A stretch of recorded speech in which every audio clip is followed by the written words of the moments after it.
dia macam di sini dia top up sajalah di sini. Satu portion nasi tadi tu.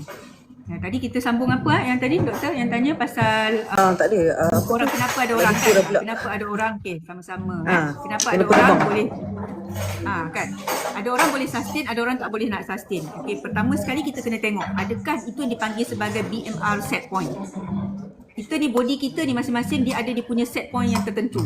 Sama ada misalnya doktor tak tahu apa badan orang masing-masing dia akan contoh saya bagi contoh. Ada orang beratnya adalah 85 kg. Kemudian dia dah berjaya nak turunkan berat badan dia daripada 85 kg dia dapat turunkan berat badan dia sehingga 75 kg. Kemudian 75 kg sampai kat situ dia dah statik dah.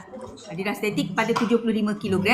Boleh mungkin 75 kg tu pada masa itu adalah dia punya dipanggil berat di mana BMR set point dia. Badan dia dah set. Inilah berat dia. Kalau dia nak cuba turun lagi, badan dia akan nak cuba mempertahankan supaya no further weight reduction. Itu salah satunya.